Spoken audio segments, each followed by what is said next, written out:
আসসালামু আলাইকুম ভিউয়ার্স, দেশ এবং দেশের বাইরে যে যেখান থেকে দেখছেন, আজকে আমরা আসলাম একটা তরমুজের প্রজেক্টে। তো এই প্রজেক্টটা এই যে দেখাচ্ছি, ওই দূরে অনেকগুলো বিদ্যুতের খুঁটি দেখা যাচ্ছে।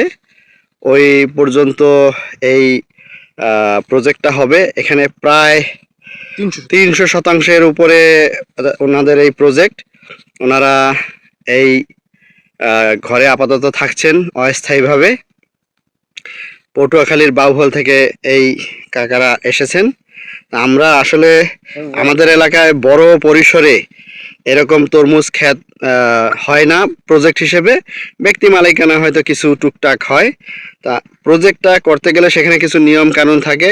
আমরা এই নিয়ম কানুন জানার জন্য আসলে কাকাদের কাছে আসলাম।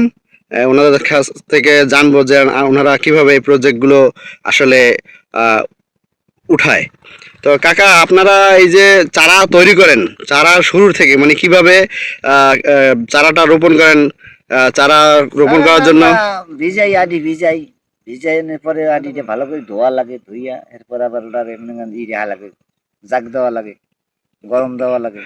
চারা এই যে বীজ যে যখন রোপণ করেন সেখান থেকে চারা রোপণের জন্য উপযুক্ত হইতে কতদিন সময় লাগে? এছাড়ার বয়স প্রায় 25 দিন হয়ে গেছে না, 25 দিনের কাছাকাছি। 25-30 দিন হলে তারপর আগে লাগাই যেতাম, মনে করেন এটা আমাকে ওই এই যে খেতে এই ধান কাটার লেগে দেরি হয়ে গেছে। আমরা পানি দিলে সারা বলতে সময় লাগবে না। ও আচ্ছা আচ্ছা, মানে পানির কারণে বলে নাই। পানি যে পানি পাইলে পারপারে এই সারা পরে দিবি। মানে সঠিক ভাবে যদি নিয়ম পানি টানি দিতে পারতেন 15 দিনের মধ্যে সারা দিতে পারতাম। মানে 15 দিনে খেতে চারা দিতে পারতেন। তো এই খেতে চারা দেওয়ার কতদিনের ভিতরে ফুল ফলের করা আসে? মনে করেন ওটা লাগানো হয়েছে মনে করেন 3 মাস। লাগান থেকে 3 মাসের ভিতরে। আর ফল পরিপক্ক হয়ে মনে করেন বাজারে উঠাইতে কতদিন লাগতে পারে? ওই শেষ 3 মাসের মধ্যে। ও মানে ফল আসার বেশি দিন মনে হয় লাগে না পাকতে? ফলাইলে 20 দিন 15 দিনের মধ্যে মনে করেন সব গ্রেট। ও, আপনারা এই যে চারাগুলো লাগাইছেন, এই একটা সারি থেকে আরেকটা সারি কত দূরে রাখেন? 2 হাত বাই 6 হাত, মানে 6 হাত পাশে। আর 2 হাত এক একটা থেকে চারা থেকে আরেকটা চারা দূরত্ব 2 হাত। আচ্ছা, তো এইখানে এই যে জমি তৈরি করছেন, এতে কি কি সার প্রয়োগ করছেন?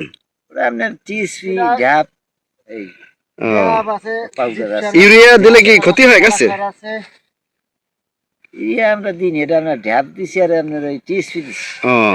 পটাশ টটাশ এইসব জাতীয় কোনো সার ব্যবহার করা লাগে?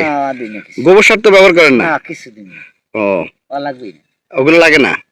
এই যে চারা লাগাইছেন, যদি বৃষ্টি বাদল না থাকে, শুকনা থাকে, তাহলে কয়বার সেচ দিতে হয়? 2 বার লাগতে পারে, 2-3 বার, 3 বার লাগতে পারে। আর এমন আছে চন্দ্রমারি তো জি ঠিক নেই, 1 ফিট পানি দিলাম না সে আবার পানি নেওয়া দেওয়া লাগতে পারে, মাটির নিচে আনো ভিজা।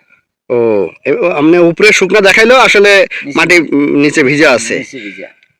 তো আপনাদের তো বাড়িতে অবশ্যই সুন্দর বাড়িঘর আছে, কিন্তু এখানে তো কষ্ট করে থাকতেছেন, এতে আপনাদের এই শীতের ভিতরে কষ্ট হয় না? হ্যাঁ, তো ঠিক আছে চাচা, ধন্যবাদ আপনার এই মূল্যবান সাক্ষাৎকার আমাদের সাথে দেওয়ার জন্য। যারা এই ভিডিওটি দেখলেন তাদেরকে চ্যানেল থেকে দেখলে সাবস্ক্রাইব করার জন্য অনুরোধ করছি।